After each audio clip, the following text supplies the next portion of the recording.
Okay, well, we're back. We're back. Can't say better than ever, but we're back after a little slight hiatus. It's true. But yeah, so hi guys. Did you miss us? Probably start off with some life updates as we usually do. Yeah. Let's see.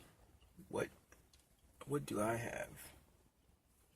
Well, I don't know how much. You just wasn't gonna ask me. Wasn't even gonna ask me. You don't have I'm the better sorry, life go updates. ahead. You don't have the better ones, so I normally let you do the I'm second sorry. end of the life updates. I guarantee you I don't have that much. Well, for anyone who cares, I've been getting scheduled for more hours at work now. So I'm going to get my dollars up. Probably going to get a fresher haircut than what I've been doing most lately. If you saw me, guys, you'd think I was a bummy clone of myself. So that's a plus. That's a plus. And actually, I feel like now that you said it, though, you kind of dampened me. So where's your life updates? Yeah, good. I'm glad you said that. Because I need to talk. Y'all could probably hear it in my voice. I don't have the same level of energy that I normally do. It's because I don't have energy. I am drained. Pretty exhausted. I'm not normally a complainer, but let me just go ahead and vent to y'all real quick. Just a little bit. I've been working a lot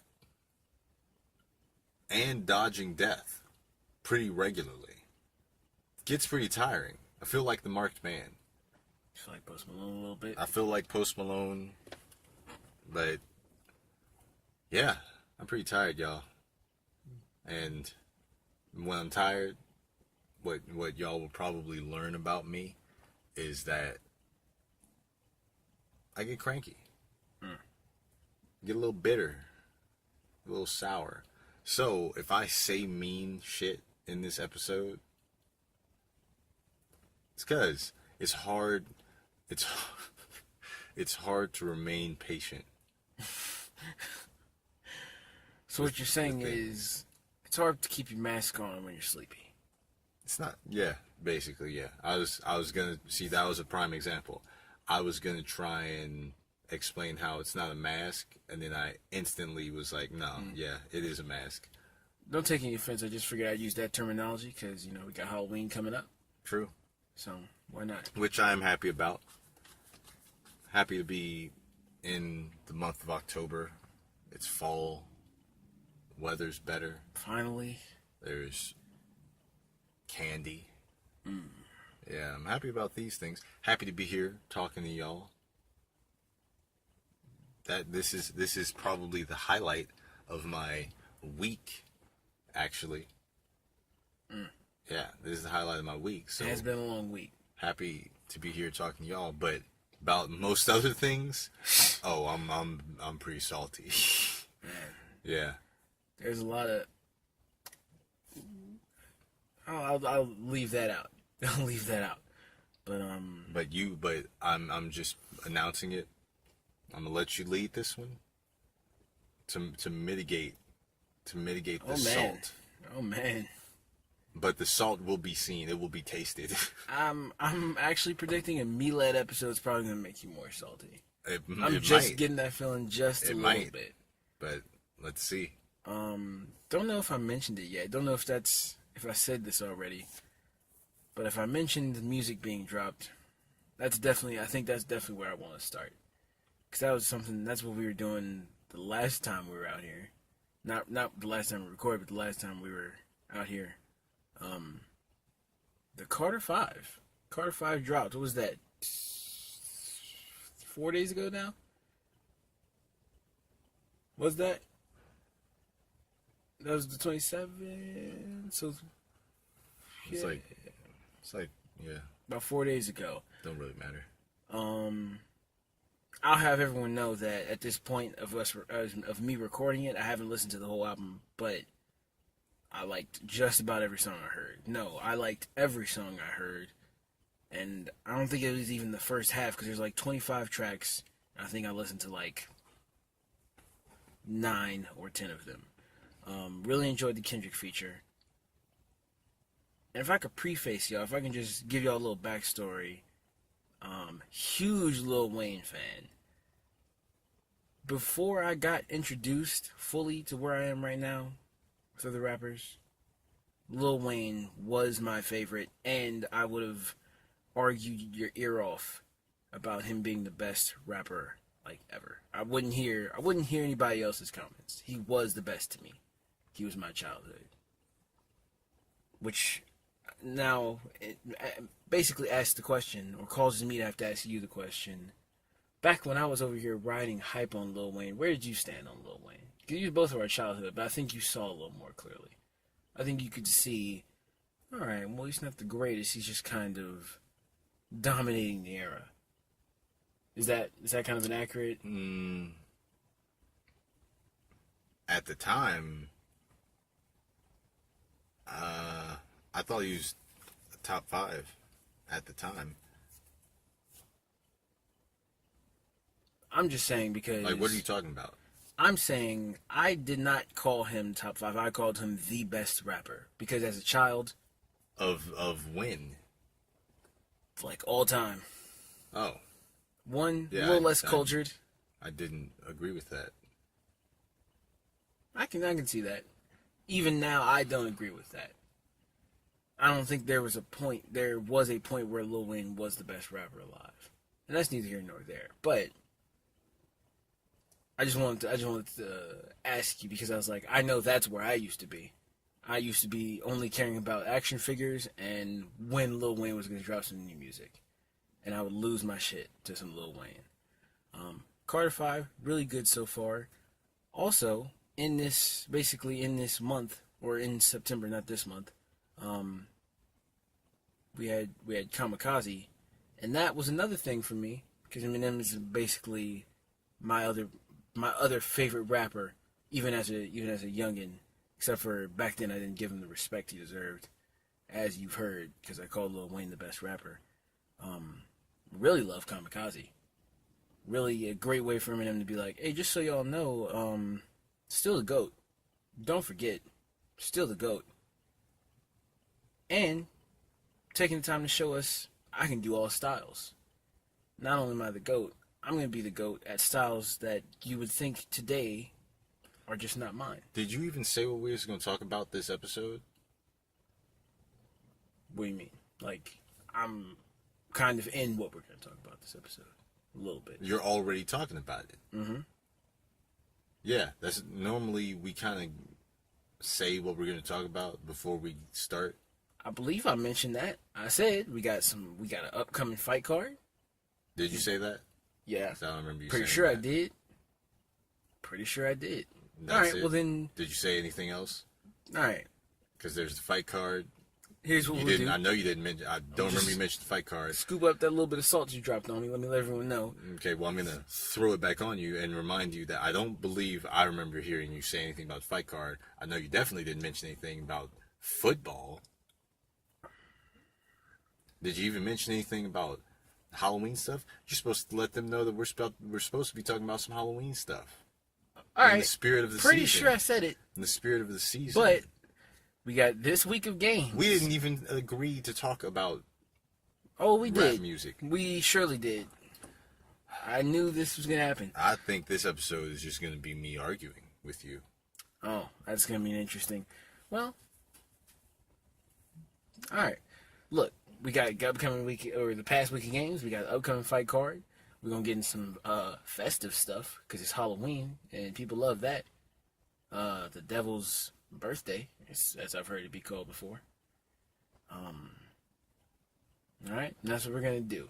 And I guess I'm done with my little tangent on music and my preferences of music. But yeah, thanks to Eminem and Lil Wayne. That's where I'll cap that off at. Halloween. Since you so expressly would like to talk about Halloween, let me talk about one of the big things I care about, because I'm not trick-or-treating anymore. As a 6'3" man, I'm not trick-or-treating anywhere. I'm not asking other grown men for candy.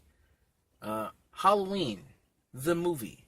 And if you don't know, if you've been under a rock, Halloween is a movie about a man, a serial killer, named Michael Myers.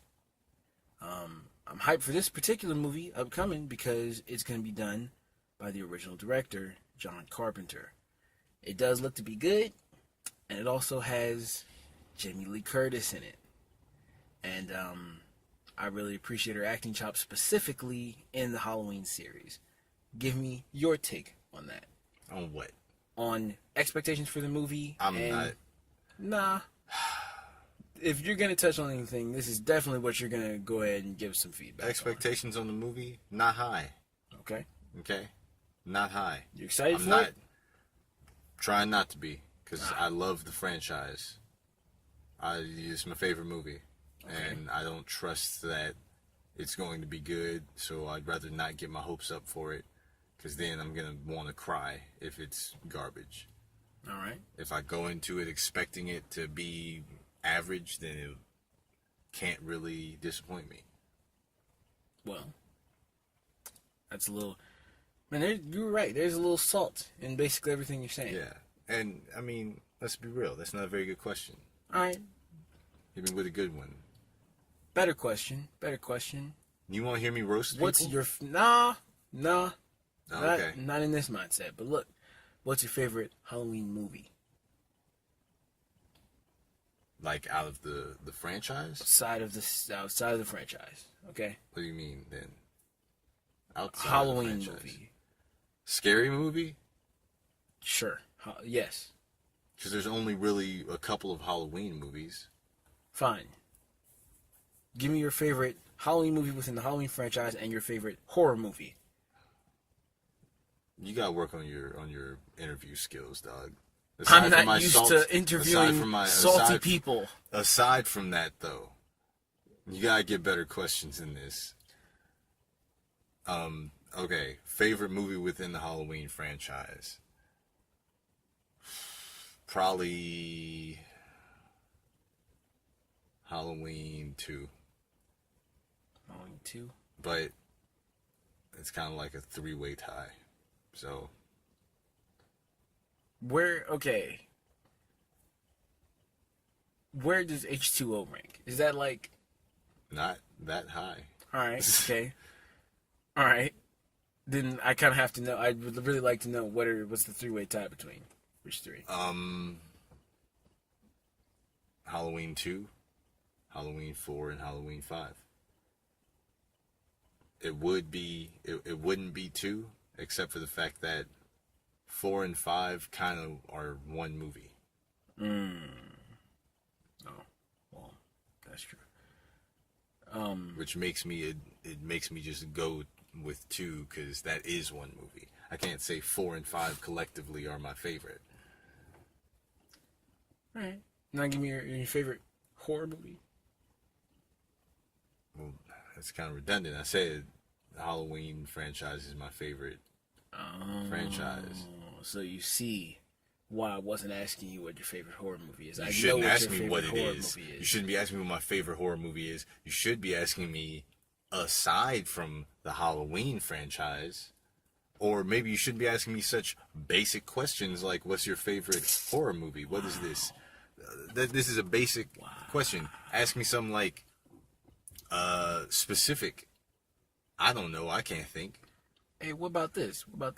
What's your favorite thing about Halloween? What are you looking forward to? The holiday? Now that we're in this time of year. By the way, much better question. A+ for that one. I feel like out of all the holidays, there's only one holiday where people feel pretty free. They feel pretty free to lose inhibitions, to be themselves, not even to lose inhibitions, but just to be them, to be who they are, and not feel pressured to kind of put on for the holiday. So what you're saying is, though Halloween is known for people putting masks on, it's their time where they take their masks off. Sure, if you want to get really deep. I don't know why you keep referencing masks off and on. I'm just gonna go ahead and see how many times I can work it in. I don't like that. But yeah, people seem to be free to just be them and not feel like some societal pressure for Halloween. I It feel seems like like that's true. people who enjoy the spooky season, people who enjoy Halloween time, they genuinely enjoy it. They don't just act like they enjoy it because other people do, which is what Christmas seems like, which is why I don't like it. Everyone is like, oh, it's the holiday spirit. Let's be nice to each other. But they're fake being nice. They're being nice as a Well, and this is sounding really yeah, cynical. that's why I'm just cutting in a little bit, because I don't think that applies to everybody. I think some people But it applies to find that most, I time feel to be in the forgiving nature and actually, you know, what's the word I'm looking for here? Reconciliate their differences with some people and be like, hey, you know what? Well, that's even further than If what I was there's taking. any I time, ain't talking about that. I'm talking about just people being nicer on a day-to-day basis to strangers. I'm not saying I don't want people to be nice. I do want people to be nice to each other, but I don't want you to be acting like you're being nice just because. yeah. And what I'm saying is, I don't think It's people are Christmas acting. I time. think they muster up what it takes to be like, you know what? All right. But that's exactly my point. They're mustering it up because it's Christmas. Can't you muster that up in March? I want some of that niceness when it's hot outside. Well, Like, when it's hot outside, people are extra mean. but also, I need someone to be nice to me beginning when it's of the year. 100 degrees. people are still convinced that they're trying to better themselves. They don't have time to be nicer to you. But that's all I'm saying is why I like Halloween. People, they are like, hey. And the other thing is, other people don't care. The people who don't care about Halloween, they just don't care. They don't find the need to be like, to rain on someone's parade. Like, oh yeah, those dudes over there, they're dressed like women, but it's Halloween, so I don't care. Kind of beg to differ. Oh, those hoes over there, they're all slutty. Like, look at those costumes. Is that slutty Benjamin Franklin? Because I was roasted on Halloween. But if someone wants to be a slutty Benjamin Franklin, no one cares. No one's like, hey, you can't do that. I guess you're right about that. That's the time for that. That's the time where people are allowed to be whatever they want, whoever they want, if it's themselves or if it's not themselves, and people allow it. They don't always try and, stop people. Except for some of them. Because, I kind of got tall at an early age that I still You're talking about trick-or-treating, man. Stop. We ain't talking about trick-or-treating. I just gotta say that was a little dirty. Because there was an old man. No, that's not race dirty. not needed to be given. That's safe. I was still within the age of trick-or-treating. I don't trust tall shadows in the darkness. I don't trust it. So that's being safe. I understand. I got tall also. And even worse than you, my voice got deep as hell when I was 13 years old. Whoa.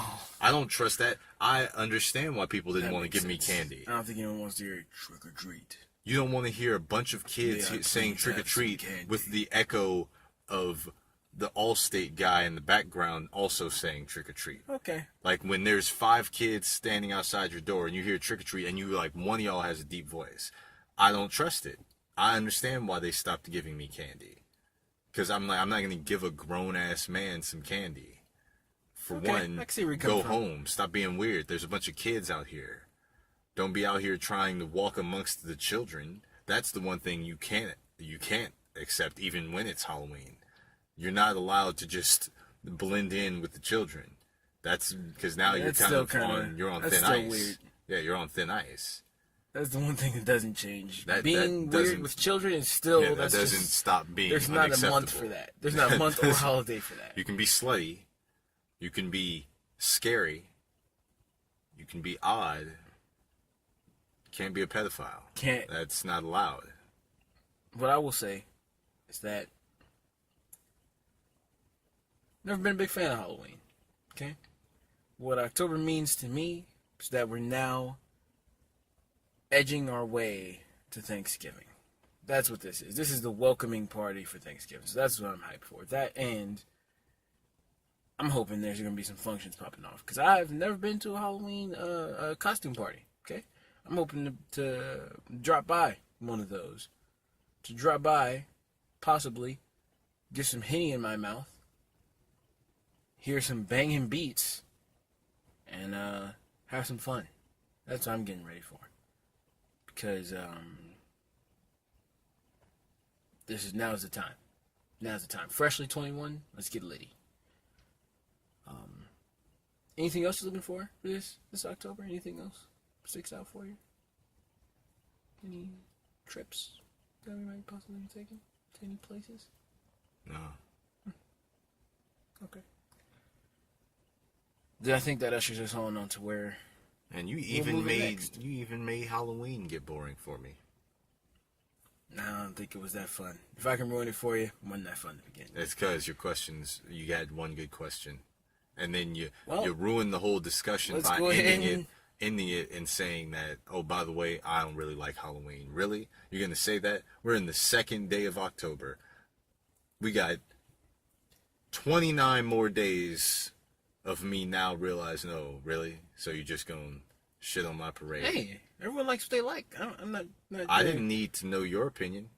Oh, wow, that's pretty biased. That's the truth. But that's fine. Okay, we're gonna go. This is.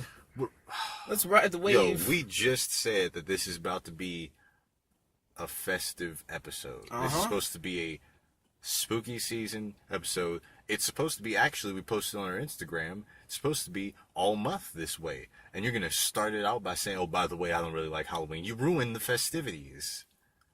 Did I undersell? I'm telling the reasons I'm hyped for this. I'm hyped for functions, for costume parties. Okay?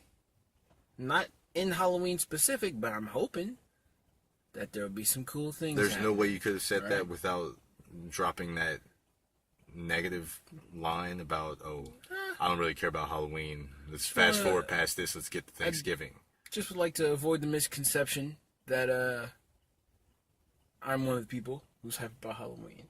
But I see where you're coming from. So, let's go ahead and go ahead and slide right into our next, talk time. All right?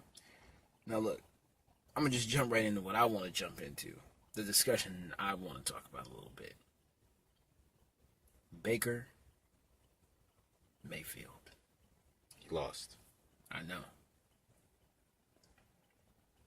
Now, I just want to do this because this is what I've been thinking every time I'm seeing Baker. I'm like, he's good, and he has the makings of what I feel like he'll be a good quarterback in the future. I think he will. I think he has time to work on himself, and he will need that time to work on himself. And I think this is not the team that he will blow up on. I don't think this is the team, and I don't predict that this will be the system that he starts to glow on, but I think he will. And then with those thoughts, I ask you, what are your expectations for Baker Mayfield? Is he legend? Is he mid-level quarterback in the future? There's no way to tell. He's only seen him in a game and a half. Okay. That's fair. But if you have to say, he goes GOAT, he goes Hall of Fame, he goes mid-level, he goes, wherever you see Russell Wilson as being at, where do you think Baker amounts to? Like I said, I feel like that's impossible. There's too many variables. There's too many things that can happen. We've seen so many people like this. That's true. We've seen so many people like this. They come in, they're a hot rod, they capture everyone's attention, and then they're done. They just burn out. Part of me wants to say he's going to burn out. But then again, part of me hopes he burns out because he's on the Browns. Yeah. So... Well, I understand where you're coming from. Let me ask you hopefully a better question. Hopefully. So you said what? You said we've seen it in a game and a half. Do you think that right now, because I heard you say something like this earlier the last time we were talking about Baker, do you think he's been bettering the team? Do you think he's just about the same? Do you think... No, he's obviously bettering the team. Yeah? It's obvious. Do you think would you say he's carrying it? The moment he stepped in, would you say he kind of he kind of gave that team a little bit of life? Yeah. That's obvious. Those are obvious answers. Because it's a day and night difference. Well, do me this favor. Fill me in. This L that they took. Because I'm not fully in the loop. Did he let them down, or was it a really good defense? What was the circumstance there? They're the Browns. What do you expect? The age-old story of... No, they're the Browns. It's not like they're a great team. Well, no, I just meant the story of the game. Was he struggling to keep the pass? Was he struggling to run? Was it a tough defense? Was it not a tough defense? It was. Nah, it's just the Browns. They're just not that great of a team. All right. They're young. They're new. They lost a game that they were expected to lose. They're the Browns. Right. The fact that it was close was the expected thing. It looked like they were going to win a second game in a row. Oh, it was close. I didn't really see this. The story of the game was close. Well, then... Well, can move to something that you did see. Just because I like to be that guy, I saw a little bit of this, of what I'm getting into. Just because I like to be that guy. Why don't I flip the script a little bit? Tell us your thoughts on the Steelers-Ravens game. I'm upset. Recording Drake now. Why don't you go ahead and tell the people why you're upset? Just in case, people are not fully caught up on your... I'm upset. You tell them. All right. Dustin, you do sound pretty upset. So our host here, Javon, is a big fan of the Steelers, and what that means is he's not a very big fan of the Ravens. And as you can imagine, taking an L to someone that you dislike burns the most. But also, there's this ongoing thing right now. If you're not following anything with the Steelers, they have an amazing running back who goes by the name of Le'Veon Bell. And right now, the Steelers are kind of pretending that they don't need him. So any L in general is going to burn when your staff is kind of making poor choices and neglecting the players that would be getting them dubs. But then you go ahead and throw in the fact that it's the Ravens. Only burns more. Then you also throw in the fact that Ravens aren't particularly good. They're not a stacked team. Do they have any stars? I know they have. The closest thing they have to a star is who? Joe Flacco? Yeah. Is that their star? Oh. And then I'll use that as my segue. He kind of powered the game. He kind of got the dub. Arguably put on a better performance than Ben Roethlisberger. And that burns even more. Am I wrong? I'll just assume that I'm correct. We need to take a break. We'll be back. All right. Did you have anything you want to say? Not necessarily. Yeah, we need to take a break. Kind of scared me a little bit there. Yeah. Let's take a break. All right. You caught yourself there? Now we're bringing it back. Yeah, I was pretty upset. We're in a good place to continue here now. Still pretty upset. I'm going to try. Right. I'm going to try to be better, but I think at some point I'm just going to have to vent. Well, at the very least, if you do, let's try and do it towards the end of the episode so people have the option of like, all right, he's a little angry. Let me go ahead. Yeah. Just fade out with me screaming. Angry fade outs, yeah. Just see how people feel about it. Might be one of those things people like. Maybe I'll put out another poll and be like, should Javon vent at the end of every episode? All right. Anywho. Now look, that break there, we got into a couple things there. Those are things that we should be saying on the podcast. So let's go ahead and let you guys hear what we're basically what we were talking about for a little bit there. Fuck the Ravens. That wasn't even exactly one of them. That's just natural sentiment. That's a natural feeling. But Patrick Mahomes. Now look, I don't know about him, but you're telling me he's electrifying. Could be the next big thing. Tell me, why is he electrifying? Because I don't know yet. Except for you did say this man is a right-handed quarterback and apparently also a left-handed quarterback. He made a left-handed shuffle pass. He was chasing him out of the pocket. He put the ball in his left hand. He was running with it in his right hand.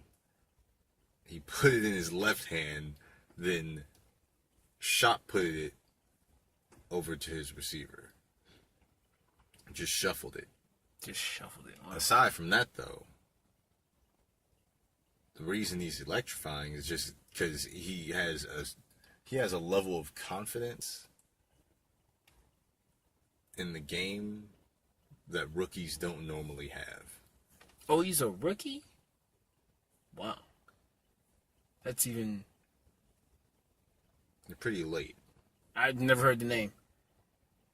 I know... Well, you should have. They're undefeated. What's his name? Goff? They're 4-0. Jared Goff? He's yeah, I know not him. a rookie.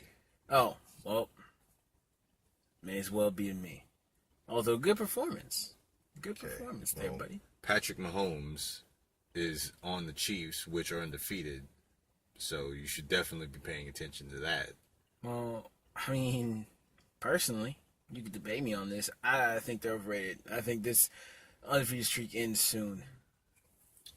Then it's not this. Sean, you like the Raiders, right? It's a fire that's going like to the die out Raiders? pretty soon. Yes, I do. You just barely won your first game against the Browns in overtime.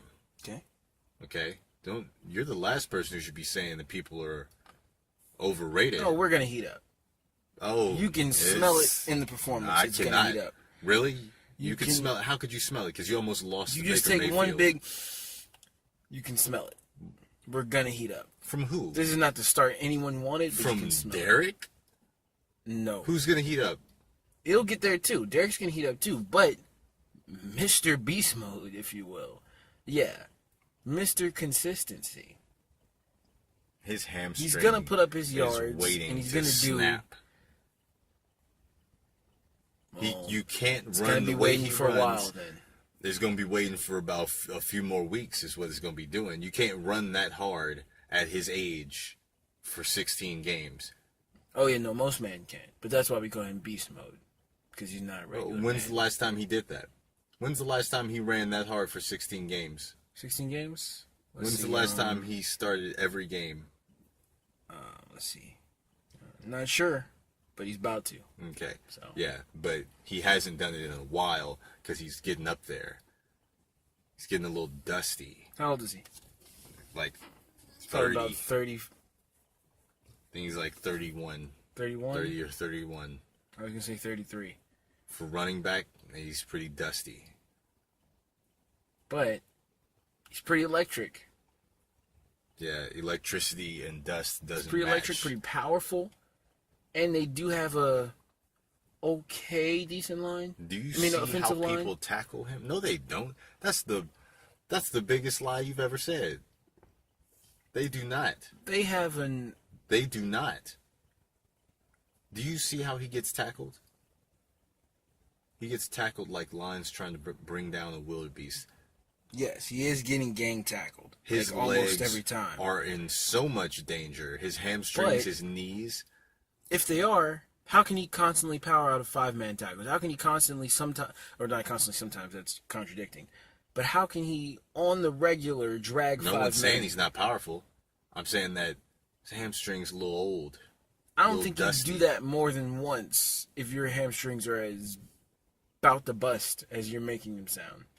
I think you do that once. Yeah, because he if your doesn't hamstrings have are about to tear. he doesn't have a medium level. He only goes 150%. That's the only way that he works. That's the reason that's the reason he's doing it, because He's not here to be playing for the long game. He's here to win now. He's trying to win the game that he's currently in. And also, I'm pretty sure he realizes he needs to do that. That's the only chance they have at winning is him breaking off 40-yard runs with him just throwing people around on the field. That's the only chance they have at winning. If he doesn't do that, who's winning that game for them? Once again, is Derek? Are you saying Derek Carr is going to win that game? Okay. Despite what we've seen thus far from Derek. Is Amari Cooper going to have a breakout game? Is he going to be the unstoppable force on that team? Well, when Derek pulls it together, Amari Cooper can be there for him. He's shown that.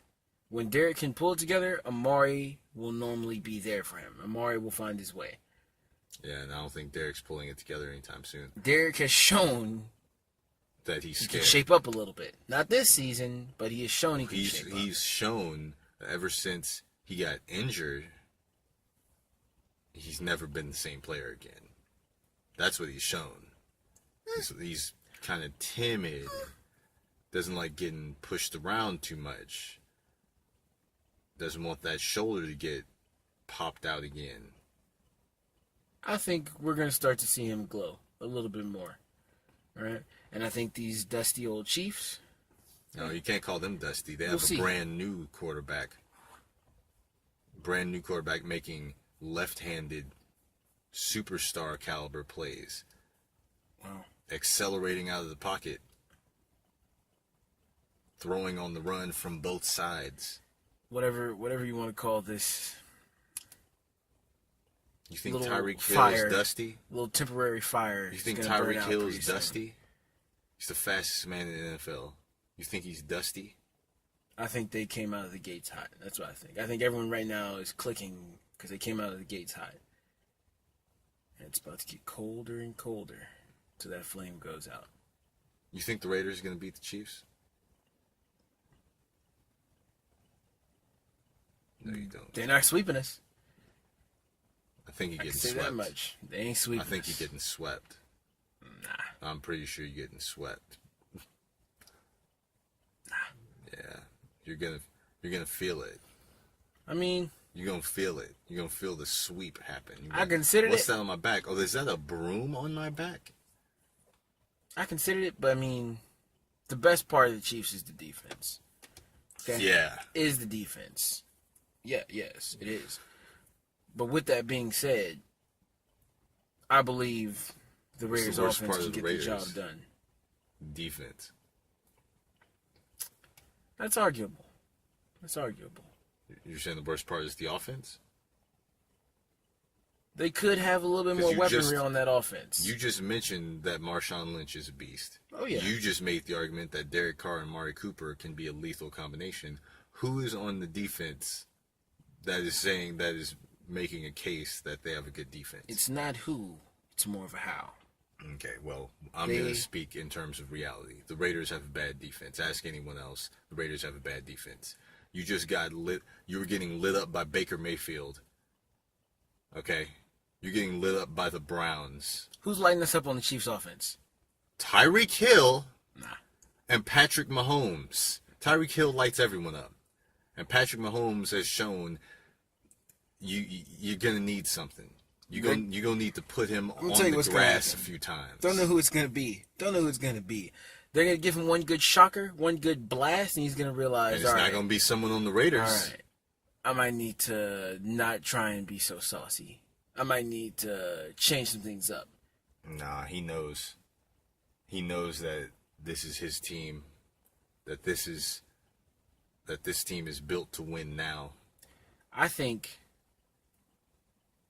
he's riding on the same wave that Baker is, but he has less of an outlook.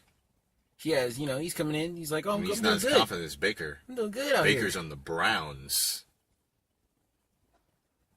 What is the Browns known for? Starting another quarterback every 6 games is what the Browns is known for. Baker doesn't know for sure that his job is secure.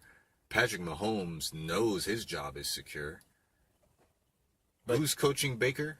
Who's the coach of the Browns? I'm saying they're coming out with that hunger. Are they Andy Reid? The hunger of being allowed to perform. The hunger of being allowed to start. But Baker he wasn't allowed to start. He got his start because of a Tyrod Taylor injury, a Tyrod Taylor concussion. Yeah.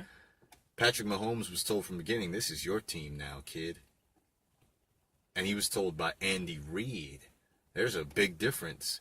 Your coach is Andy Reid, and he gave you the team. Yeah, you're going to be a lot more confident. Andy Reid's not going anywhere anytime soon.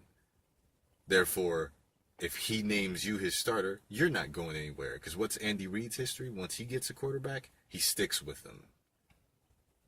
Once he's put someone in his system, they're there for the long haul. So Patrick knows, this is my team.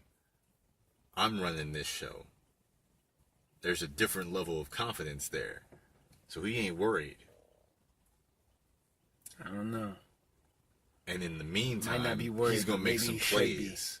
Not by the Raiders. Maybe not by the Raiders. Not by the Raiders. Maybe not by the Raiders. I'm just saying, not buying into the hype. Only thing that impresses me is their defense. You're not buying into the hype until he lights you up. See, he already played the Steelers. Already passed for 5 touchdowns against the Steelers. Wait till he does it against you. Then you'll see. If you're wondering why I'm so passionate about this, because it happened to me. I've felt it. I witnessed it. And now we get to the root of it. The root of more salt. Let's move on past this, because I'm not liking where this is going. No. I'm still upset. Really? Let's see. Should we just go ahead and get into this upcoming fight card? What else is there? I mean, I think we got a good amount to talk about with this upcoming card. Though, Did you have something else to talk about? I'm gonna segue into it with also fight stuff. Okay. So we had some news that was kind of, I think we talked about it on the last episode, but there's been developments since then, right? So we thought originally it was going to be a 165-pound belt. Ooh, yay, this fight between Nate Diaz, Dustin Poirier, 165-pound belt. Whoa, groundbreaking. Then we have some developments when Dana White's like, hey, don't know who told y'all that. No, it's not, that's fake news. Dana White basically was like, yeah, fake news. Nate Diaz basically replied and was like, real news. That's real news. If I'm fighting, it's real news. And that was something. Can you fill me in on where we are now with that? Last I heard, it was Dana no, Nate yes. Nate yes is gonna be for a belt, or I'm not performing on this card. Have you heard anything further from that, basically? Yeah, the main event has been announced. Oh. And who is that going to be? It's Valentina Shevchenko and I don't even know how to say her name. Sahara Eubanks. Wow. Yeah. Wow. And I'll just flat out say it.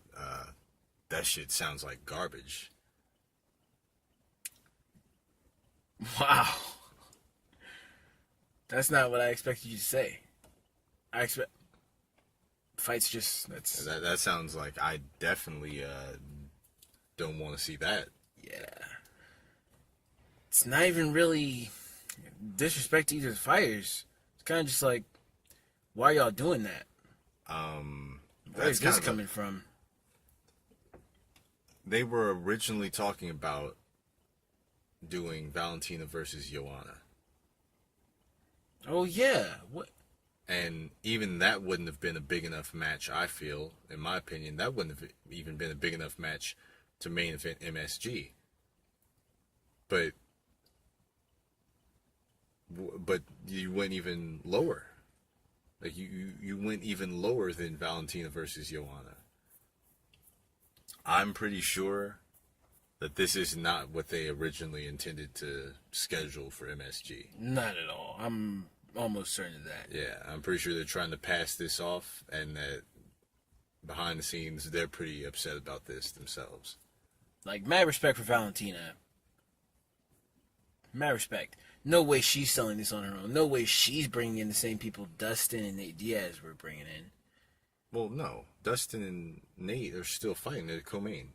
They always Oh, were the they've co-main. moved that No, they down? were always the co-main. They always were the co-main, and there was a mystery main event. We've been talking about this for weeks. Everyone okay. and they kind of shot themselves in the foot because that was a brilliant marketing technique to have a mystery main event.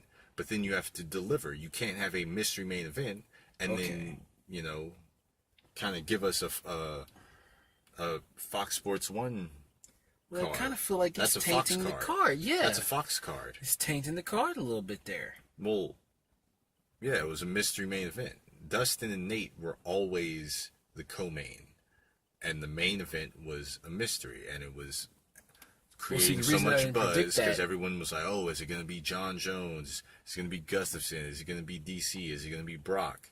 I even had thrown in that I said it could be Stipe.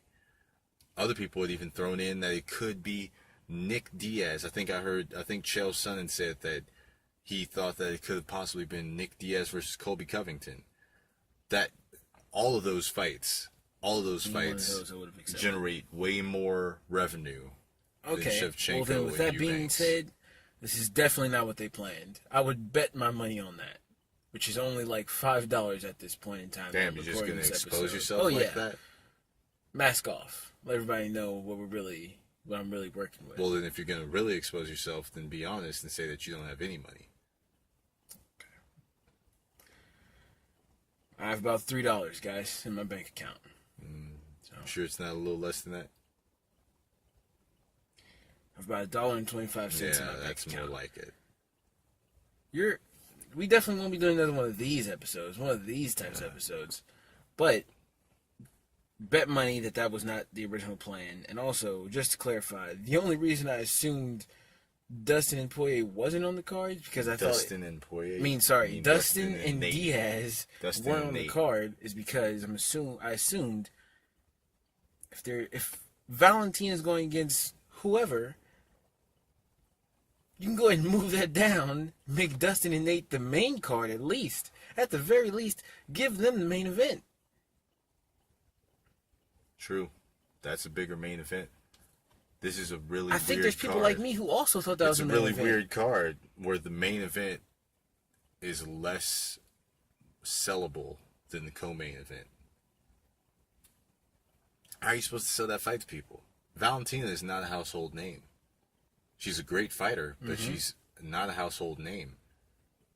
And honestly, in the female fighter divisions, there aren't a huge number of household names. Really, all you got is Cyborg.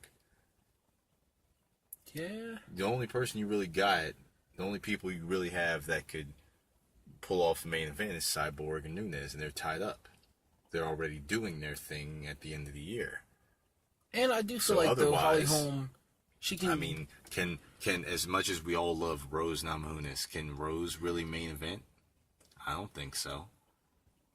Who can main event for the female fighter ranks? Not many. So it's not to disrespect Valentina. It's just to be honest. Female fighters don't have the same level of marketability right now as the male fighters do. There once was a time when we had Ronda, and Ronda was beating most fighters' numbers, male or female. We don't have one of those currently. We don't have a Ronda who you can just put her picture on a poster and people will buy it. Because that's what they were doing for a while. Mm-hmm. Some of those names, some of those events that Ronda was headlining, the other person got no promotion. Yeah. They didn't even mention those other Ronda women. bout. It was just that Ronda's going in for another title defense. Y'all better tune in. They don't have whose that arm now. is she gonna break this time? Valentina is not Ronda. They can't just put... If this was Ronda Rousey versus Sahara Eubanks, that would have been $1 million buy pay-per-view. Oh, yeah. That would have been $1 million buy pay-per-view. Oh, yeah. Because it was Ronda. Ronda could come back now and sell a pay-per-view. Valentina's not Ronda. However, Nate Diaz is one of the biggest names in the sport, specifically in terms of a draw. Mm-hmm. He's one of the biggest draws in the entire sport. I don't know if you realize this, but maybe I might be wrong about this. The 2 highest selling pay-per-views in the history of the UFC, if not the 2, I think they're in the top 5. But the 2 highest selling pay-per-views was Diaz and McGregor and Diaz and McGregor 2. Neither of those was for a title. That was just Nate Diaz and Conor McGregor in a random weight class fighting each other. Duking it out. Nate and Dustin don't need to be. They do not need to be fighting for a championship for that to be the main event. They could just make that the main event. Slide Valentina down to co-main. Like exactly what you were saying. And that's a more promotable card. Yeah. And I feel like less of a slap in the face to the fans who have been talking about this for weeks now. Everyone's been talking for weeks like, oh, is it going to be Jones and Gustafson? You know, Jones and DC and Brock. Everyone's been expecting a huge fight. And then you give them a good fight, but not a huge fight. Not a historic fight. Will this be a historic matchup? Probably not. And then you got to look at the last fights that headlined Madison Square Garden. You had Conor versus Eddie Alvarez for the first ever fight in Madison Square Garden in New York, right? Huge fight. Mm-hmm. Historic. Yep. First ever double champ. Yep. Historic. What was the next thing you had in Madison Square Garden? George St. Pierre coming out of retirement to fight Michael Bisping for the middleweight title. Historic, right? Yep. George St. Pierre, 4-year layoff. Going down as one of my favorite fights. Right?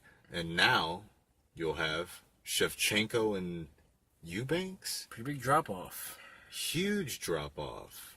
That's kind of, that's definitely a letdown. And I'm pretty sure, my theory is they definitely intended for John Jones to be on that card. But they didn't want to prove people right? No. I think they helped him get a good deal from USADA. They helped him get free in time to make Madison Square Garden. And then once he was free, he was like, oh yeah, I'm not fighting on that card. Isn't he from New York? Yeah, but I think they're trying to get him back in time so that he could take a fight against DC or Gustafson. Those are his 2 toughest fights in his career. I think you might be right. So I think they were like, yeah, we're going to get him out in time so that he can fight Gustafson or DC in Madison Square Garden. And then he got free, and they're like, all right, cool. So now you can fight. Oh, yeah, I'm not doing that. Yeah, I never agreed to that. I just. Shawn, you implied, and he's like,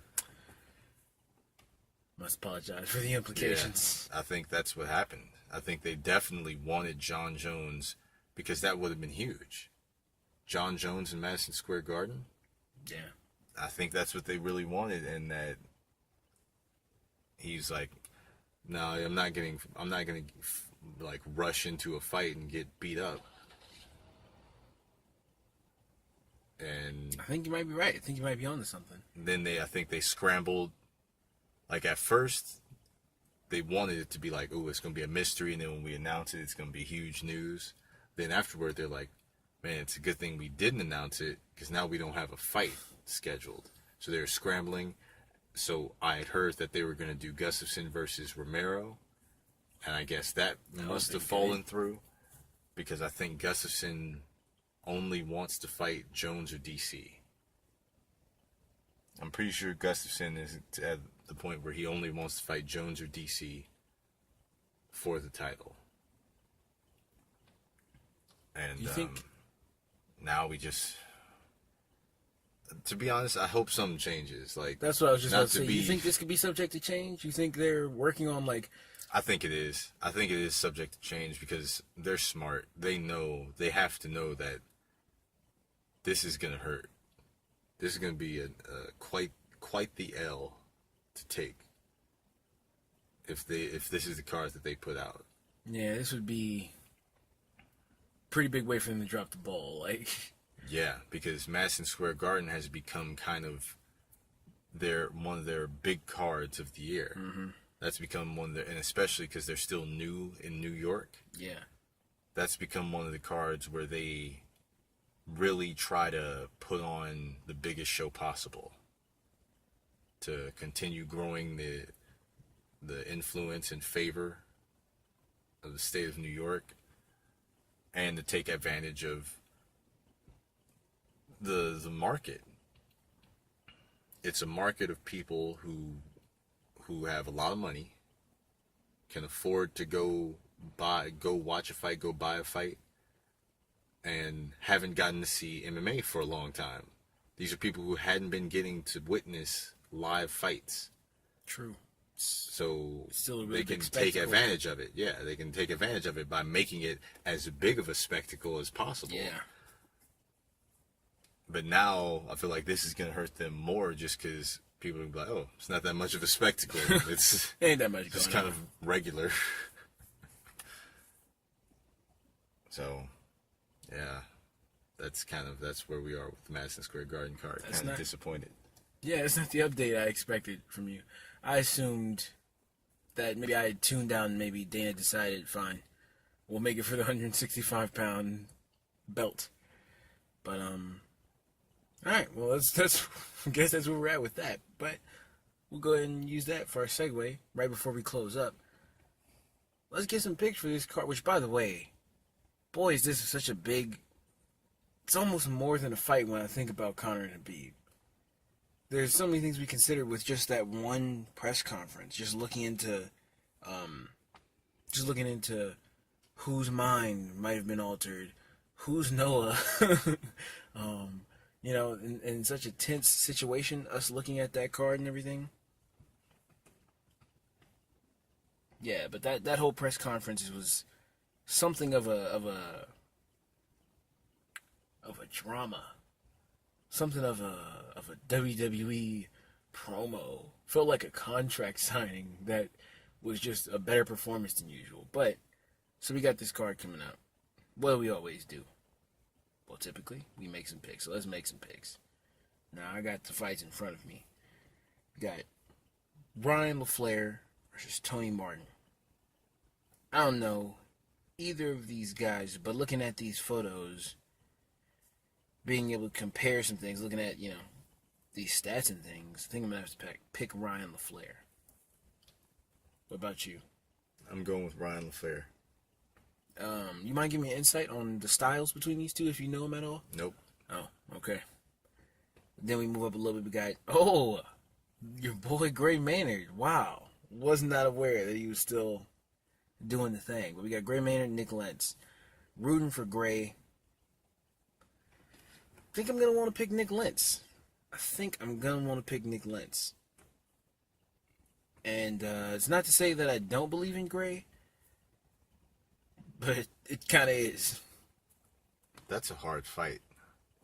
Well, I don't know Nick That's Lentz a hard very fight well. for Gray. Nick Lentz is a pretty tough guy. He looks it. I will say he looks it. I got Nick. Yeah, I got Nick as well. Then we move up. We got Lena Landsberg, Yana Kunitskaya, which Nice pronunciation of that name there. did my best. Don't know if it's proper. I don't know. It sounded good though. I'm all right with foreign names from time to time. Kunitskaya is from Russia, and Landsberg is from Sweden. I think I'm gonna pick Yana just because she's had more fights, and they did take the time to promote her in that last fight. She was like, "Who's that she was getting Who are bombed you on talking by?" about? Yana Kunitskaya. I don't know who that is. I can't remember who she fought, Yeah, but I don't know. whoever she fought, we both knew was gonna dom on her, and they did. I don't know her. Can't fully remember who that was. Yeah. Your pick? Lena Landsberg. Lena Landsberg. All right. Now we got Scott Holtzman, Alan Patrick. I'm going to pick Alan because he only has one loss. And I try and normally err towards Brazilians from time to time. What about you? Who were they? Alan Patrick and Scott Holtzman. Oh, man, I don't know them. I'm going to go with Alan Patrick. I like his name better. That's kind of what I was... Just a little bit, ever so slightly. No offense, Scott. Then we go up. We got Aspen Ladd and Tanya Evinger. I'm taking Tanya Evinger. What about you? And what weight class is that? This is 135. Tanya's back down. 135. I'm going to go with, how do you say her name? Aspen Ladd. I'm assuming. I'm going with her. She's undefeated. I don't know. I don't like to buy into undefeated streaks until I've seen the person. Maybe I'll feel differently. I've seen Tanya. Tanya's tough. She's, she's a warrior, but she's an old dog. Well, she's also a little dusty. A little bit, but I feel like that experience is going to help her with this only 6 fights having Aspen Ladd. No offense, Aspen. Yeah, but she's kind of a journeyman now. Like I feel like she's at that point where she's kind of showing up. We'll see. We'll see about that. Now we got Jalen Turner. We got Vicente Luque. Oh, man. You didn't do that one so well. Yeah, that one's not so... Go ahead and take another crack at it. I'm gonna solidly say that it's pronounced Vicente Luque. Okay. And versus who? We'll see. Versus Jalen Turner. Okay. Jalen Turner's photo is in black and white. And it does not make me feel confident. Am I wrong? No. He's just dark skinned, bruh. No, hold on. I don't know why That's my just his glasses are skin off. Let me color. put these back on.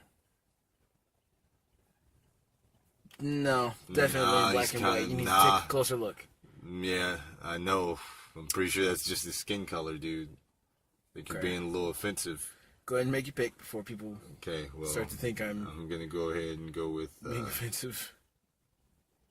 Jalen Turner. Yeah. Jalen Turner. I think I'm going to have to pick Vicente. I think I'm going to have to pick Vicente because I can't pick someone whose photo's in black and white. I'm sticking with that one. Now, we got Sergio Pettis and Jussier Formiga. Jussier, your name's hilarious, dog. I'm sorry. Anybody with the name Juicy in their name? If you weren't pronouncing it with a French accent, his name is Juicier. Is that how it's supposed to be pronounced? I think it might be, because he's Brazilian. Well, Jussier Formiga. He's the juicier version. I want to pick Sergio. Oh, yeah, I got Sergio. Every time I pick Sergio, he seems to be one of his L's. So, I think I'm going to take Jussier. Just because, like I said, from time to time, I err in the favor of Brazilians. So, we're going to take Jussier. Now we got Felice Herrig and Michelle Watterson. This is the first fight of the main card. First fight of the main card. So this one could be a little bit of a banger, because sometimes the first fight of the main card is like, ooh, nice way to start off. It's electric. I think I'm going to have to take Felice Herrig. I think I'm going to take Felice. Because Michelle, though she gets dubs, I feel like I've never seen her get a dub. I haven't watched her get a dub yet. What about you? I picked Michelle. She just won her last fight. Pretty strong performance. I think she got some momentum on her side now. I think when she has momentum, she's a pretty dangerous person in that division. Pretty dangerous fighter in that division with her karate background. So, we'll see. Maybe she'll start to get more confidence from me in her after this performance. We shall see. Then we have Derek Lewis and Alexander Volkov. I'm gonna take this time right now and take Derek Lewis because I feel like other people might be picking this Volkov guy, and I have faith in D-Lou. What about you? After his last performance, I can't say I do. Wasn't it? I know we all like to dump a lot of blame and attention on Francis Ngannou that last fight, but part of it was Derek Lewis too. I know it was, his back was fucked up or whatever, but he got lucky that his back went out at the same time that Francis Ngannou decided he didn't want to have a fist fight. I guarantee you Volkov is not going to let him off. If his back gives out in this fight, Volkov is going to be putting leather on him. So I don't have a lot of faith right now in Derek Lewis. He kind of has to earn it back, even though that was considered a win in his favor. The last fight wasn't a winning performance against literally anyone else on the roster. That performance he put out would have been a loss. True. If that performance he put out, if it wasn't against Francis Ngannou, if it was anyone else, he would have lost. Volkov is no joke. He's dangerous. That dude's about 6'7". Oh, height's not listed. Oh, well, 79 inches. So 79 inches. That's he's 6'7". 6'7". Wow. Yeah, 6'7". Clean kickboxing skills. That's a dangerous dude. You can't have a bad performance against him. So I'm picking Volkov. Okay. I almost want to put a wager on that one. I almost want to, but not enough to actually do it. So next we got Ovince St. Preux and Dominic Reyes. And I think I'm gonna pick this Dominic Reyes guy. He's undefeated. And I don't know how I feel about Ovince at this point in time. There's a point in time where I was like, oh, he's the next big thing.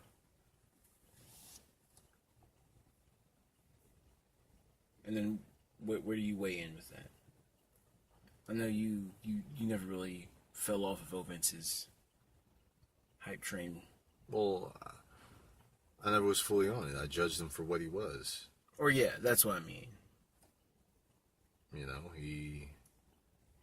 He's a very exciting finisher of a fighter, but he does still have holes. But the bigger point is that he's very exciting. That's why he keeps getting fights. That's why he keeps getting, on pay-per-view cards and high up on cards, is because he's exciting. He's a finisher in all ways. I mean, what the Von Flue choke? Oh yeah. Now they call it. Hasn't he done that like twice? I think they call it the St. Preux now. The St. Preux? I think they're renaming it after him because I'm pretty sure he has 3. He has 3 Von Flue choke finishes in his UFC 3? career, Wow. specifically in the UFC, and there had previously only been 1 ever. So, I'm going with Ovince. He's coming off a knockout victory. He knocked out Corey Anderson, kicked his head off. He's pretty explosive. He's pretty devastating when it happens. So, gotta go with OSP.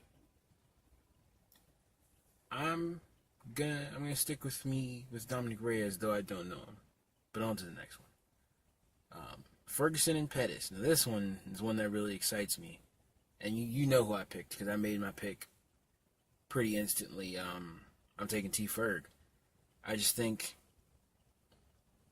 between the two of them, I think in what is going to be a close fight, Tony Ferguson will pull it out because he's a little bit more well-rounded. I think he'll make use of like the disadvantages that Pettis has. I think he'll be able to exploit that because I feel like Pettis' style. I think he's going to be a little negated by T Ferg when we see him in there. Because doesn't Tony Ferguson have a little bit of a reach advantage, or am I incorrect on that? I don't think so. If he does, it's like you said, a little bit. Oh, really? Oh. Well, yeah. I just think he's the more well-rounded fighter.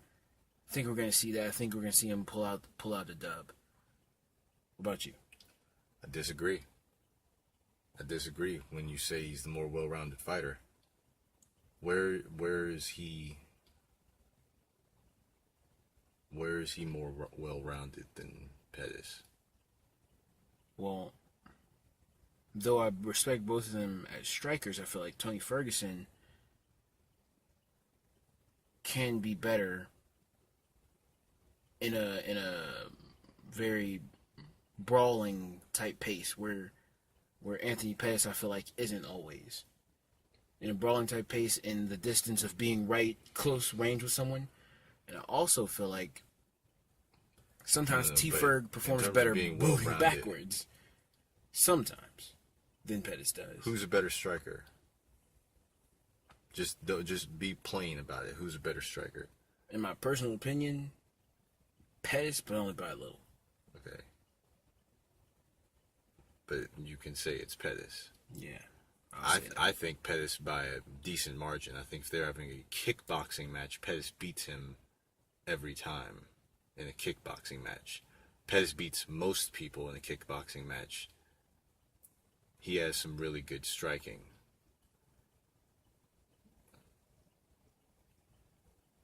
Now, what you gotta say is when you say well-rounded, now you ask the next thing. Well, who's better on the ground? I know the instant reaction for most people is that they want to say Tony Ferguson, snap down city, talking about getting Darce chokes from everywhere, every which angle. But what you gotta remember is Pettis just came off of a submission victory over Chiesa. He just choked him out. How did Pettis win the UFC lightweight belt? Oh yeah, he armbarred Benson Henderson. How did he defend it? What was his first title defense? He guillotined Gilbert Melendez. He also triangle choked Danny, what's his name from Team Alpha Male? Oh, Danny Garcia. He triangled Danny Garcia back in WEC. He triangled him. So Pettis is no slouch on the ground either. Pettis is a black belt in Brazilian Jiu-Jitsu. So that's very true, but in a Jiu-Jitsu match, if they had strictly a Jiu-Jitsu match, whose Jiu-Jitsu is better? Maybe Tony by a small margin?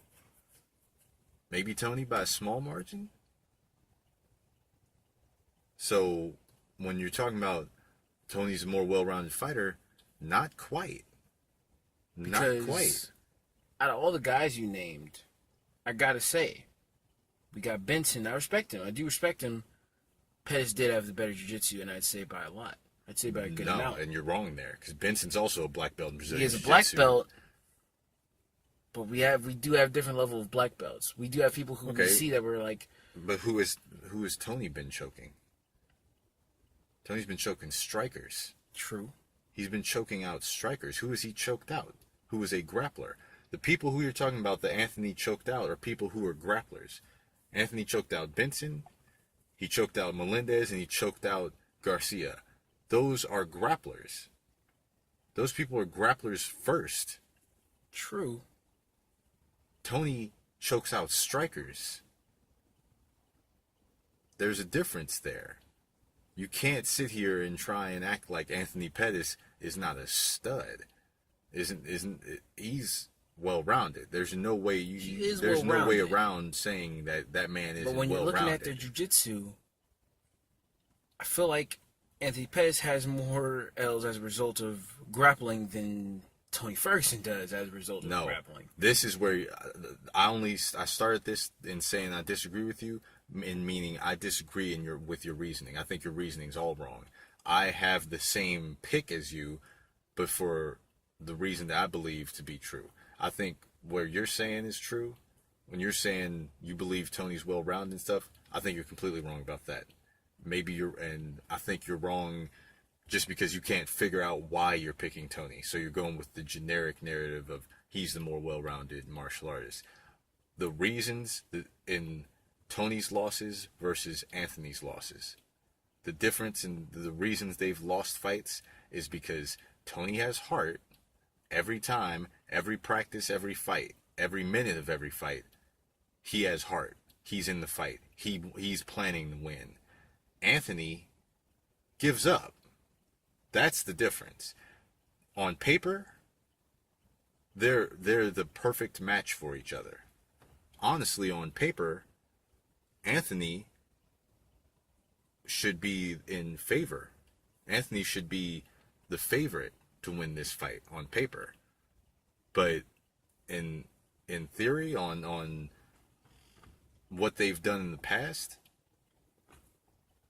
Tony Ferguson doesn't give up. Anthony does.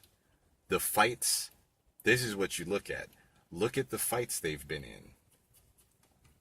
The fights that Tony, the wars that Tony has survived and won and finished people in, Anthony would not have been able to do that.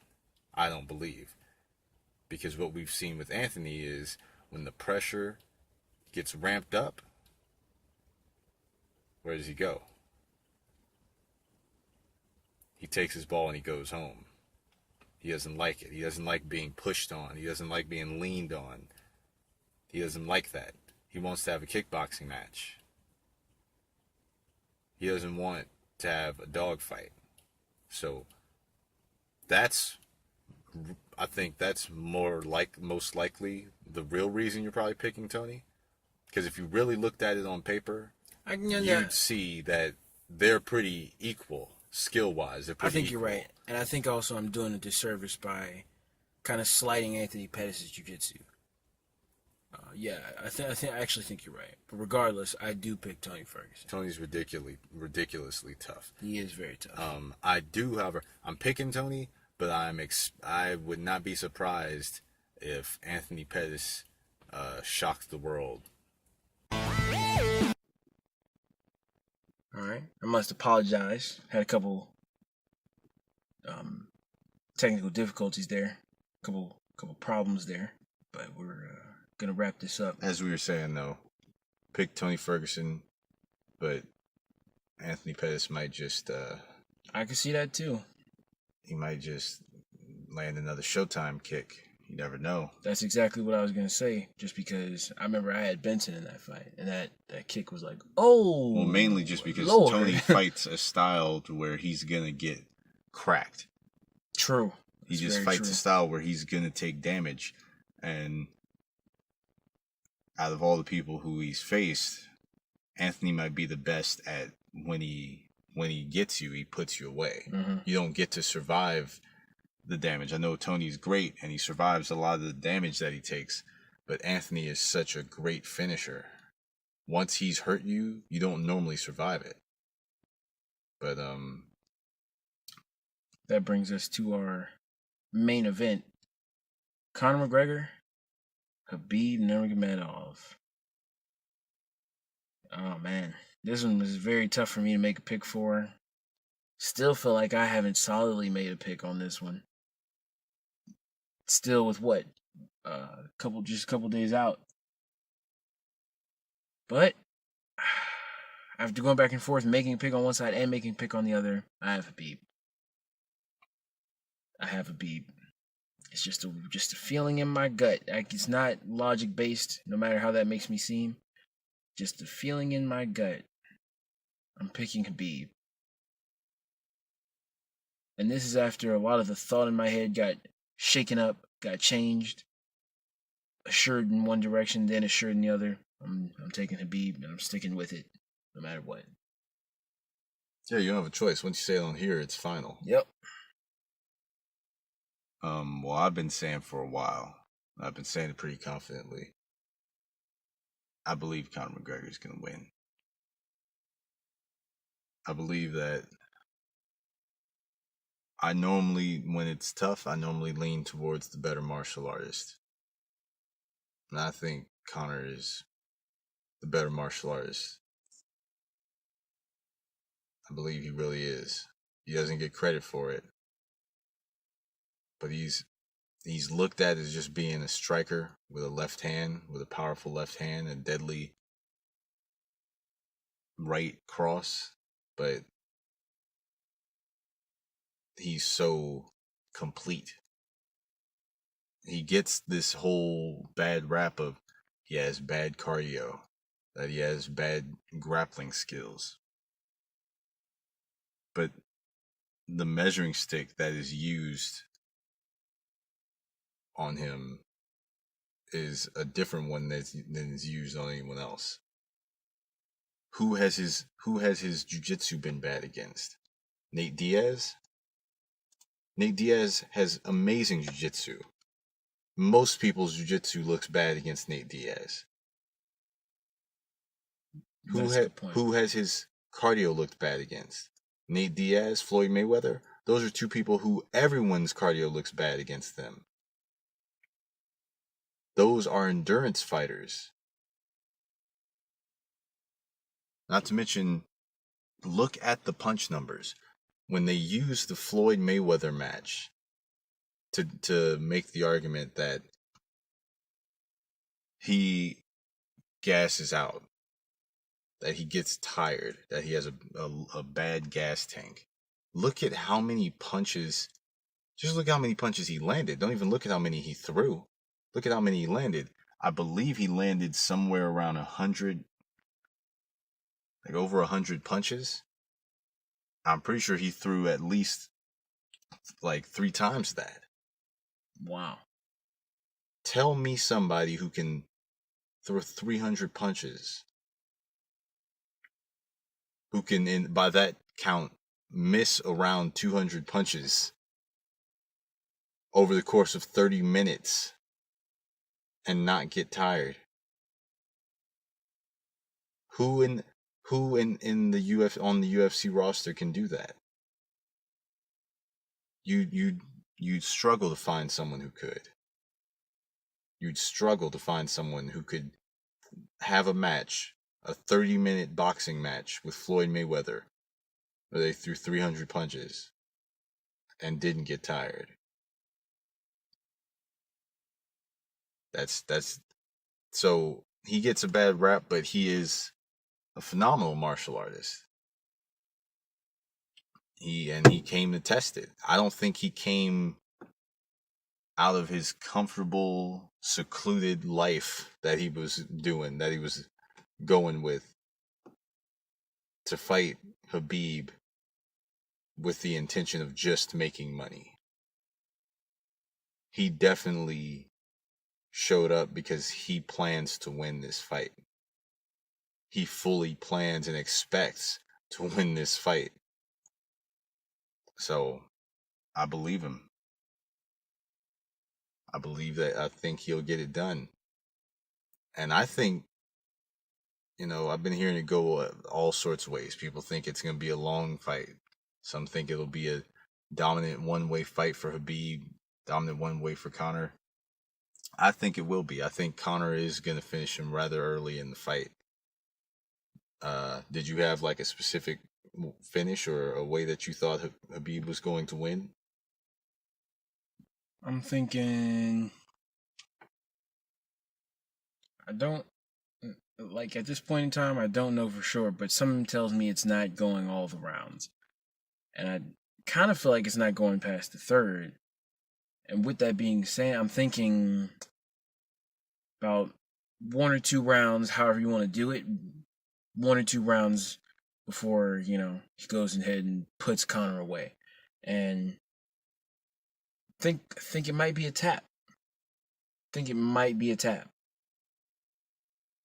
if it's not a tap, I think it's going to be a stop, which might be a little sad to see, because I'm a pretty big fan of Conor. Pretty big fan of Khabib as well. But that's how that's kind of what I'm leaning. I got Conor. I'm thinking right now. I got Conor via second round knockout. I think he'll get him in the second round. I would want to say the first, but I do respect Khabib enough to think that he's not going to get completely washed. I respect him enough to think that his game plan will hold up long enough until the second round. What's crazy is There's not one theory of the way the fight goes that you can shoot down. I don't think on either end. There's no like, nah, it's not gonna happen. Yeah, it's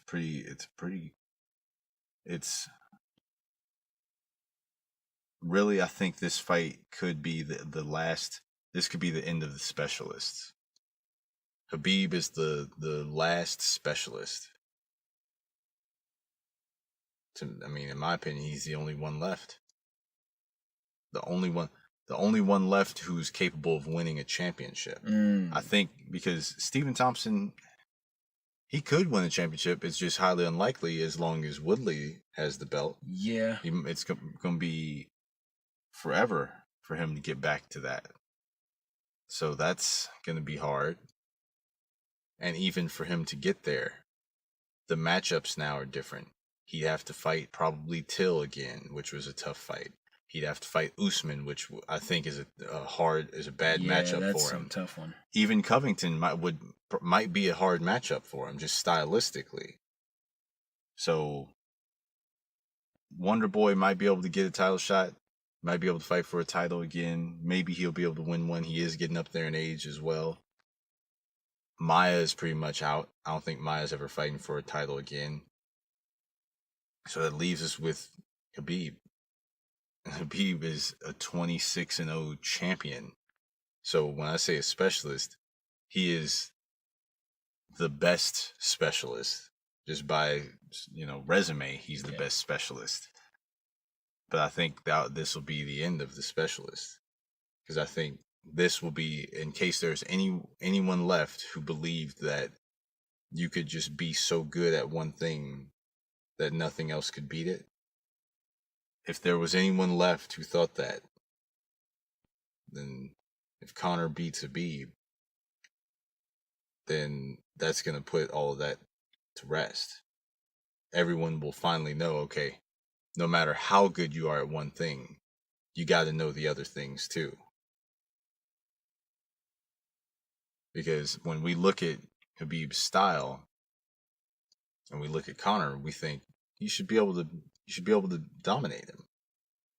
But if he doesn't dominate him, I don't think it's going to be because Conor is better than him at what he does. If he loses to Conor, it's not going to be because Conor out wrestled him. You know what I'm saying? Yeah. So if he loses, most likely it's going to be because other things came into play. The jiu-jitsu, the boxing, those things are going to come into play. Things that he isn't a specialist at. So it'll really be an eye opener on both sides. Because I think it's gonna, one way or another, it's gonna give us a little bit of a look into, let's get an accurate look, how good is Conor, but it's also how good is Habib. You know what I'm saying? Yeah. I also was hearing that he might be retiring after this fight. Conor or Habib? Habib. Conor hasn't. Conor's already said he has plans in place for what he wants to do next. He That's already said. Exciting to hear. Yeah, but last time he had a plan, he fought Floyd Mayweather. From what I've heard, Habib wants to beat the poster boy. This is what I heard. I heard Brendan Schaub talk about it on the Joe Rogan podcast. Which, before Schaub said it, I already had that feeling. Because he said it, I heard in an interview a while back, he had said that he didn't have much left to prove. Like, he feels like he's been doing it for so long, and he doesn't have much left to prove. He had a couple of things to check off. He wanted to get the belt, and I think he wanted to fight George St. Pierre. Those were his career goals. The GSP fight isn't certain right now. So I think what he wants is to fight Conor. If beating Conor doesn't put the GSP fight on the table for him, I think he's like, then what reason do I have for fighting? If that's not going to earn me a fight, that hasn't earned me the right to fight George St. Pierre, then I might as well just retire. Definitely can understand the logic. So he's thinking, I think he might retire. If he wins, this might be the last time we see him. And what a way to walk out would that be? Just crush Conor McGregor and then leave. 27-0. He'd be the first person to ever do it. Retire undefeated champion. It's pretty much just what he's been saying. Like, yeah, that's been his goal since the beginning. He said, my goal is to retire as the first ever undefeated champion. That's what he wants. And you heard him say at the press conference, he said, I'm the Floyd Mayweather of MMA. He wants that. Because no one's ever been able to do that. No one's ever been able to retire as an undefeated champion. I don't think anyone's ever been able to retire with an undefeated record with that many wins. You know, like, for one, how many undefeated champions have there even been? That's a good point. The only one I can think of right off the bat, I can think of a few. I can think of, there's Shane Carwin, which he was an interim champion. There's Rashad Evans. Rashad was undefeated when he won the belt. Wow. There was Weidman. Yep. Which all these people, I mean, Carwin was 12-0. Rashad, I believe, was 16-0. Weidman, I think, was like 12-0. Khabib has a full 10 wins, over 10 wins over those dudes.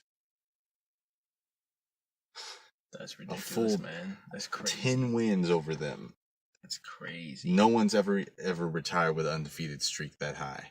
Most people, I don't think there's anyone who's gotten to 26-0. I think the highest undefeated record might have been Diego Sanchez back in the day. I think he was like 20-0. I think that was it. So if Khabib does it, man, that would be quite the storybook ending. Conor mentioned, though, today, I heard him mention an Anderson Silva fight. I think he's just yanking our chain, but it's crazy to think about. He said, I was thinking about it, he said he thought it would be a good fight to fight Anderson Silva. You know they're buying it. You know he can make it. If anyone can make it happen, it's him. But I think he's just joking around to get, he's planting the seeds to get the GSP fight. Because what no one's talking about is, yeah, this is a fight for a lightweight title. And yeah, it's bigger than title, it's also personal. And yeah, it's bigger than personal, it's also for country pride. But the thing that no one's talking about is that George St. Pierre has been test cutting to 155 pounds to make sure he can make the weight. They're not just fighting for a title or for pride or for ego. They're fighting to see who's going to get to fight GSP. The real title is who's going to get to fight George St. Pierre after. Whoever wins this does not give a shit about Ferguson and Pettis. They don't care about them. Khabib has said it and Conor has said it. Khabib said, Tony Ferguson doesn't mean anything to me. I don't think anyone's even acknowledging Anthony Pettis. And Conor said it in an interview. He said that, man, they don't really mean anything. I want to fight. The names he's throwing out is St. Pierre and Tyron Woodley. Those are the fights he wants. That's what he wants to do. Those are some pretty big fights. And then I think the other name that he might, depending on how their fight goes, is Diaz and Poirier. Those are the fights that he wants. He does not care about fighting Tony Ferguson or Anthony Pettis. Which means, what the other thing that we can assume from this fight is that regardless of who wins it, it's probably going to get vacated. If Khabib wins and retires, or Conor wins and goes up to welterweight to fight Woodley, or 65, if they do make that 65-pound belt, Conor might go up to 65. And it might seem kind of anticlimactic, but you know that's what they're waiting for, because they also know I'm not getting to fight one of them. Tony Ferguson, he knows he's not getting that most likely. Especially if Conor wins, he's not getting that fight. So, yeah, this is going to be a pretty intense card. but for so many more reasons than just the fights. But looks like we made it through it. Looks like we made it through the episode. They're very technical difficulties, anger pauses, salt being dumped on people. I made it through it. I'm gonna admit I'm proud. I didn't think I could make it through this episode. You helped. Thank you. Now let me Even just though say, I talked a lot of shit. I know I talked a lot of shit about your broadcast skills and interview skills, but couldn't have done it without you. Thanks. And let me just say thank you to you guys, because well, I was about to say that. Oh. Yeah. May as well let your boy Wet Legs give a chance to, wet your legs? Nope. Get your legs wet a little bit? I regret using it. I tried to own it for a short moment. Nah. But thank you for bearing with me, because I don't normally lead this. It's not what I do. Probably was a weird change up for you guys. So if you listen to this and didn't decide to stop listening to it, thanks for bearing with us. Anything else you want to say to the peeps? Man, I feel like I had something, but can't think of it. Blanking. I'm also tired. Here's the small venting segment. I mentioned in the beginning, I'm just say it now. I've had how long's my work week been? Like days straight without a stop? Haven't you been doing this for like a week? I think I'm halfway through like a 10-day work week. I'm halfway through a 10-day work week, y'all. And each day is harder than the last. And what I got coming up, as of right now, like by the time this goes up, it's gonna be Thursday, right? It'll be Thursday. So by the time you guys are hearing this will be like a couple of days old. But we're recording it, it's Tuesday. It's Tuesday night, actually. And what time is it? It's late. It's like 3 in the morning. All right, so as of right now, the time we're recording this, it's 3 in the morning. I worked today. I worked earlier today. And I have a 10-hour day coming up tomorrow. I have to be up at 5 in the morning. Wow. It's 3 in the morning right now, y'all. I have to be up in a couple of hours to start a 10-hour day. So I hope you can forgive me for my crankiness and my bitterness. I just get that way when I know I'm not gonna have sleep. But I still made it through the episode and I enjoyed it. That's very true. That's very true. And you still had the facts to drop on us, so I feel like can't be too mad at you. You still dropped the facts. You still were able to make it entertaining for us. So why don't we go ahead and wrap it up for the peoples? Start it up then. Plug it in. Do the plugs, please. All right. So we got. You can catch me on Snapchat, ShawnC150, if you want some sometimes life updates. We got your boy on SoundCloud at Black Cash, BLACCCA $H. Stay posted. Should be some new music soon. And also, catch me on Twitter at SeanJohn101010. Just want to let y'all know, while I'm plugging you into my Twitter, I do offer support for those in need. If y'all need an ear, I'm here to listen to your problems. Anything you're going through, I'm here to listen to it. All right? What about you? Go ahead and plug these people in. On Twitter, y'all. At Javon _ come on a lot. Did you already get Painfully Titan stuff? I didn't. Do it. That's what you do. No, I just told you to do it. You're leading this one. It ain't over yet. All right. So we got bring us home. Find us on SoundCloud, Anchor, Spotify. What else we on? Well, our Twitter. Oh, you know what we're on? Oh, we just found out. You're right. Go ahead and let people know.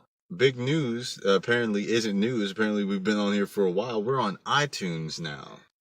Yep. So yeah, you can go ahead and listen to us on iTunes. I've been waiting to be able to say that. Apparently, we just found out today that we've been on iTunes for a while. So feels like a step up. Maybe y'all knew this. Maybe y'all have been listening to this on iTunes already, and we didn't know. But let us have this moment. We're pretty excited about this. We're on iTunes now. Really gonna revel in it. But yeah, all of those would be painfully tight. Just keeping it simple, painfully tight. That's all of them. That's all of them in a nutshell. Yeah, I'm pretty sure we plugged everything. Are you gonna wrap us up? Let's get everything. All right, let me wrap it up. It's enough. Real tough. It's good stuff. Keep it loose. Keep it juicy. Yeah. On me. All day. All night. Man. This has been painfully tight.